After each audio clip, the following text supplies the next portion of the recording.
बिस्मिल्लाहिर्रहमानिर्रहीम अल्लाहुम्मा सल्लि अला सय्यदिना व मौलाना मुहम्मद रब्बी यस्सिर वला तुअस्सिर व तम्मिम बिल खैर। हमने law of conservation of linear momentum को समझना है। ये आप लोग थे नहीं, ये मैंने आधा लिख लिया है, लेकिन मैं इसकी बेसिक्स पहले समझा रहा हूँ, इस पर मैं बाद में आता हूँ, ठीक है। अभी आप लोग लिखना रोक दे, लिखना रोक दे। नहीं, कल भी मैंने आपको समझाया था कि अगर हम एक सिस्टम लें जिसमें दो या दो से ज़्यादा बॉडीज़ हों, हमने एग्जांपल के लिए क्या ली थी, गन की और बुलेट की, ठीक है। तो जब बुलेट फायर होती है तो क्या होता है, बुलेट आगे जाती है और गन पीछे जाती है, बुलेट आगे जाती है और गन पीछे जाती है, यही होता है ना डायग्राम से। हमने कल पढ़ी थी एग्जाम्पल कि अगर गन से बुलेट फायर होगी तो गन के अंदर कोलिजन होगा, गन के अंदर क्या होगा, कोलिजन होगा। अब गन के अंदर जो कोलिजन है उसको मैंने यूँ शो किया है, फ़र्ज़ करें ये बुलेट है और ये गन है। गन ने फोर्स लगाई बुलेट पे, बुलेट का मास है m1, बुलेट पे जो फोर्स लग रही है वो क्या है F1, लेकिन ये लगा कौन रहा है, गन। बुलेट पे जो फोर्स लग रही है वो है F1, लगा कौन रहा है, गन, ठीक है। गन पे जो फोर्स लग रही है, गन का मास m2 है, इसलिए गन पे जो फोर्स लग रही है उसको मैंने कह दिया F2, लेकिन ये फोर्स कौन लगा रहा है, बुलेट। जैसे कि मैंने कल भी एग्जांपल दी थी, अगर मैं दीवार को प्रेस कर रहा हूँ तो दीवार पे फोर्स मैं लगा रहा हूँ, लग तो दीवार पे रही है लेकिन मैं लगा रहा हूँ। फोर्स लग तो बुलेट पे रही है, लगा कौन रहा है, गन। जवाब में क्या, दीवार मुझ पे फोर्स लगा रही है, तो जवाब में बुलेट गन पे फोर्स लगा रही है, ठीक है, ठीक है। आप जब चलते हैं आप ज़मीन को पीछे पुश करते हैं, ज़मीन आपको आगे पुश कर देती है। आपकी फोर्स एक्शन है, ज़मीन की फोर्स रिएक्शन है, तो दोनों में से किसी को भी आप एक्शन रिएक्शन कह सकते हैं।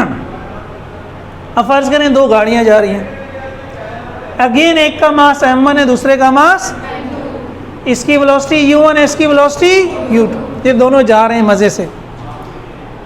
u1 वाले ने कहा भाई, ये m2 वाले ने कहा ये m1 वाला मेरे से आगे क्यों है भाई। फ़र्ज़ करें ये इससे आगे हुआ था, इसको गुस्सा आया हुआ है, मैंने इसको पकड़ लेना भाई। मसले वाले करते हैं ना, मिनी बस वाले क्या करते हैं, क्या करते हैं, रेस लगाते हैं। और नॉर्मली क्या करते हैं रेस लगाने से पहले, नस्वार ज़्यादातर, अब नहीं छोड़ेगा मैं इसको। अब इसने स्पीड बढ़ा दी, u1 is greater than u2, इसकी मैंने उल्टा लिख दिया। अच्छा, इसको फिर m1 कहना चाहिए मुझे, इसको m2, तो ये गड़बड़ हो रही है। m1 m2 आप किसी को भी कह सकते हैं, इससे फ़र्क नहीं पड़ता। तो ये F1 हो गया, ये F2 12। तो इसने एक्सेलेरेटर पे पाँव दबाया, ये रास्ता नहीं था, इसने कहा तू भी मर मैं भी मरूंगा, गाड़ी ठोक दी पीछे जाके। बालों का दिमाग ख़राब होता है तो रेयर होता है, लेकिन गाड़ी जाके क्या कर दी, उससे टकरा दी। अब जब टकराई तो यही काम हुआ, ये फोर्स लगाएगा इस पे और ये फोर्स लगाएगा, तो m1 जो m2 पे फोर्स लगा रहा है वो F2 है, किस पे लग रही है, m2 पे। और m2 जो m1 पे फोर्स लगा रहा है वो F1 है। ये 1 से मुराद है, लग तो 1 पे रही है लेकिन लगा 2 रहा है, लग तो 2 पे रही है लेकिन लगान 1 पे। समझ में आ गया। तो यही होता है, यही न्यूटन ने बताया था हमें। तो every action there is an equal and opposite reaction. वो जो हम कहते हैं एक बात, वो मजाक में समझाने के लिए टीचर कहते थे कि एक थप्पड़ मारोगे तो आपको भी एक थप्पड़ पड़ जाएगा, एक थप्पड़ मारोगे तो आपको भी एक थप्पड़ पड़ जाएगा। अच्छा, समझाने के लिए आप वो कहते हैं, लेकिन एक्चुअल में ये मुराद होती है उससे, एक्शन और रिएक्शन, वो दोनों एक बॉडी पे नहीं लगती। ये बात सबको क्लियर है। अगर हम वेक्टर नोटेशन की बात करें, अगर इस वाले को मैं कहता हूँ कि ये 10 न्यूटन है, तो इस वाले को मुझे कहना पड़ेगा -10 न्यूटन, डायरेक्शन चेंज हो गई, सही है। और दोनों को यूं भी कह सकता हूं कि F2 बराबर है, तो अब मैंने क्या कर दिया कि F2 बराबर है माइनस ऑफ F1, F2 बराबर है माइनस ऑफ F1। समझ रहे बात को या नहीं समझ रहे? कि F1 की वैल्यू है 10, तो F2 कैसे आएगा? सही है। उलट भी कह सकते हैं, अगर इसको पॉजिटिव लेंगे तो ये क्या होगा, जैसे इस केस में अगर मैं कह देता हूँ F2 10 न्यूटन है, तो F1 क्या होगा -10। अब F1 कैसे आया? F2 को जब माइनस से मल्टीप्लाई किया, F2 की वैल्यू है 10, पुट कर दिया, तो F1 क्या हुआ -10। सही है। एक का मैग्नीट्यूड पॉजिटिव होगा, दूसरे का मैग्नीट्यूड, तो लिखेंगे कैसे? F1 बराबर है -F2, ये F2 बराबर है -F1। ठीक है, समझ आ गया ये सबको? ये इस डेरिवेशन की जान है जो भी हम करने जा रहे हैं, ये बात इसमें समझने वाली है। और ये फोर्स निकलती कहाँ से? Rate of change of momentum. Momentum क्या था? कल हमने पढ़ा था, मास मल्टीप्लाई बाय वेलोसिटी। रेट से क्या मुराद होती है? जब नीचे क्या आ जाता है? टाइम। चेंज से क्या मुराद होती है? Final minus initial. यही थी। ये मोटी मोटी बातें अगर ये हमें क्लियर हैं तो ये डेरिवेशन हमारे लिए कोई मुश्किल नहीं है। फिर भी अगर कोई बात समझ में नहीं आए तो मुझे रोक के पूछ लीजिएगा, ठीक है? अब ये मैं ये मिटाने लगा हूँ और फिर पूरा करता हूँ। क्वेश्चन एग्जाम में आएगा, state and prove law of conservation of linear momentum. ये 2014 में इस तरह आएगा। फिर 2017 में उसने कहा what is isolated system, prove that linear momentum of two interacting bodies is conserved in an isolated system. बहरहाल दोनों में एक ही बात हो रही है, आपने क्या करना है? इसमें कहता है साबित करें कि लीनियर मोमेंटम क्या होगा? कंजर्व होगा। तो लीनियर मोमेंटम जब कंजर्व होता है इसी को कहते हैं law of conservation of momentum. और कंजर्वेशन से, कंजर्व होने से मुराद ये होती है टोटल वैल्यू रहेगी कांस्टेंट। ये मैंने कल भी समझाया था आपको, ठीक है? आइसोलेटेड सिस्टम क्या होता है? डेफिनेशन पहले पढ़ लें। A system in which the particles interact with only one another and no external agency exert force on them is called an isolated system. एक ऐसा निज़ाम जिसमें निज़ाम के अजसाम एक दूसरे पे क़ुव्वत लगा सकते हैं, बाहर से उन पर कोई क़ुव्वत नहीं लगती। जैसे मैंने आपको मिसाल दी, गन और बुलेट है, तो गन बुलेट पे फोर्स लगा रहा है, बुलेट बाहर से उन पे कोई फोर्स नहीं लग रही। अब गन के अंदर बुलेट है, अब गन और बुलेट को पे ही कोई फोर्स लग रही होगी तो फिर वो आइसोलेटेड सिस्टम नहीं होगा। समझ रहे हैं? जब आप बुलेट फायर करते हैं तो गन बुलेट पे लगा रहा है, बुलेट गन पे लगा रहा है, इसके अलावा कोई फोर्स, आप खुद भी गन पे फोर्स लगाने लग जाएं जब बुलेट फायर हो रही हो, तो ये फिर आइसोलेटेड सिस्टम नहीं है। इसी तरह अगर दो गाड़ियां जा रही हैं, दो गाड़ियां मैंने मिटा दी, सिर्फ अगर हम उन दो गाड़ियों को देखें, बाकी पूरी दुनिया को भूल जाएं, और हम ये देखें कि वो दो गाड़ियां जब टकराएंगी तो एक दूसरे पे फोर्स लगाएंगी, तो ये दो गाड़ियां हमारी क्या होगी? Isolated system. ये एज्यूम करें कि इन पे और कोई फोर्स, हम सिर्फ एक गाड़ी को भी ले सकते हैं अपना सिस्टम। गाड़ी के अंदर ज़्यादा लोग होते हैं ना, फर्ज करें हम सब बैठे हुए हैं किसी गाड़ी में जा रहे हैं, तो गाड़ी हमें लेके जा रही है, गाड़ी में किसी को गुस्सा आया तो दूसरे को थप्पड़ भी मार दिया, लेकिन ये सब क्या हो रहा है? गाड़ी के अंदर हो रहा है। ये इंटरनल फोर्सेस हैं। बाहर से अगर गाड़ी पे कोई फोर्स नहीं लग रही, यानी कोई आगे गाड़ी को रोक देता है, तो ये क्या होगी? External force. या कोई गाड़ी को खींचना शुरू कर देता है तो ये भी क्या होगी? External force.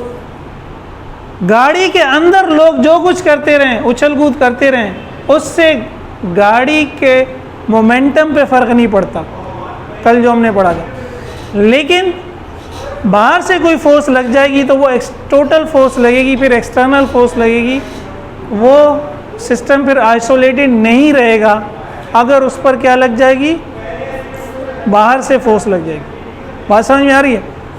आप गाड़ी में बैठे हुए, अगर गाड़ी को कोई धक्का देना शुरू कर दे तो ये क्या, एक्सटर्नल फोर्स, अब गाड़ी मूव करने लग जाएगी। लेकिन आप 4 बंदे 2 अगली सीटों में बैठे हुए, आप 4 को गाड़ी के अंदर गाड़ी को धक्का दें, क्या गाड़ी चलेगी? नहीं चलेगी। गाड़ी के अंदर आप गाड़ी का मोमेंटम चेंज नहीं कर सकते। गाड़ी मूव करेगी तो मोमेंटम चेंज होगा। हम सब अगर एक गाड़ी में बैठे हुए और हम ये फर्ज करें गाड़ी की दीवार है, इसको जोर लगाते रहें, क्या गाड़ी हरकत करेगी? लेकिन अगर हम सब बाहर चले जाएं, गाड़ी ख़राब हो गई है, अब बाहर से धक्का देंगे तो गाड़ी चलेगी? जब हम बाहर चले गए तो हम एक्सटर्नल एजेंट हैं, जब हम अंदर हैं हम एक्सटर्नल एजेंट नहीं है। तो जब एक्सटर्नल एजेंट फोर्स लगाता है तो समझे बॉडी मूव करने लग जाती है, और जब बॉडी मूव करती है तो उसका मोमेंटम क्या हो जाता है, चेंज हो जाता है। और अगर एक्सटर्नल एजेंट नहीं है तो मोमेंटम चेंज, ये हमने प्रूव करना है। सही है? आइसोलेटेड सिस्टम का मतलब यही है कि एक्सटर्नल एजेंट नहीं है। जब एक्सटर्नल एजेंट नहीं है तो इसका मतलब है उसका मोमेंटम चेंज नहीं हो रहा। मोमेंटम चेंज सिस्टम का, जो मोमेंटम शुरू में वही मोमेंटम दरमियान में, वही मोमेंटम आखिर। समझ में आ गया? आइसोलेटेड सिस्टम ऐसा सिस्टम है जिसका मोमेंटम एक्सटर्नल एजेंट चेंज कर सकता है, इंटरनल एजेंट चेंज। तो अगर एक्सटर्नल एजेंट नहीं है तो मोमेंटम चेंज नहीं होगा। तो हम एज्यूम करेंगे कि एक्सटर्नल एजेंट नहीं है। अच्छा, एक्सटर्नल एजेंट नहीं है तो जो मोमेंटम शुरू में था वही मोमेंटम आखिर में था, तो प्रूव हो गया कि एक्सटर्नल एजेंट की गैर मौजूदगी में मोमेंटम चेंज नहीं हो रहा। ठीक है? अब ये तो आइसोलेटेड सिस्टम की डेफिनेशन थी। तो यही law of conservation of momentum है कि in the absence of external force, अगर एक्सटर्नल फोर्स नहीं है, आइसोलेटेड सिस्टम है। जब एक्सटर्नल फोर्स नहीं है तो सिस्टम क्या है, आइसोलेटेड सिस्टम है। Total momentum of N isolated system remains constant. अगर हम एज्यूम करें एक्सटर्नल फोर्स नहीं है, गाड़ी को बाहर से कोई धक्का नहीं दे रहा, मैं और आप ही गाड़ी में बैठे हुए, तो गाड़ी का मोमेंटम खुद से चेंज नहीं होगा। आइसोलेटेड सिस्टम है हमारा। अच्छा, अब हमने एजम्पशंस क्या कि हमने 2 मासेस ले लिए, कोई भी m1 और ज़्यादा भी ले सकते थे। ठीक है? m1 हमने कहा mass of first body, m2 mass of second body. u1 velocity of first body before collision, u2 velocity of second body before collision. Collision हुआ, कोलिजन के बाद v1 velocity of first body, v2 velocity of second body. जब collision होगा m1 m2 को दबाएगा। सही है? तो m1 m2 को जिस फोर्स से दबा रहा है वो F2 है, यानी m2 पे लगने वाली फोर्स, और m2 m1 को दबाएगा किस फोर्स से, F1 से। तो F1 फोर्स लग m1 पे रही है, लगा कौन रहा है, m2। क्लियर है यहाँ तक सबको? ठीक है। अब ये मैं लेफ्ट साइड मिटाने लगा।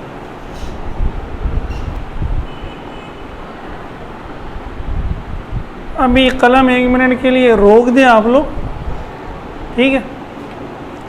कोलिजन से पहले का मोमेंटम, मोमेंटम बिफोर कोलिजन, ये रहा, इसको भूल जाएं, छुपा लिया मैंने। बिफोर कोलिजन m1 u1 मास 1 का मोमेंटम, m2 u2 मास 2 का, मास multiply by velocity momentum, total का मतलब ऐड कर दिया दोनों को।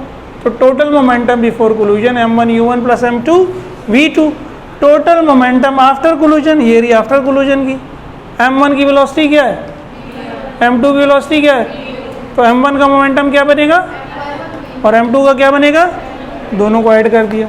सही है? तो ये हमें पता चल गया कि बिफोर कोलिजन मोमेंटम ये होगा, ये दोनों इक्वल हो गए तो इसका मतलब मोमेंटम चेंज नहीं हो रहा।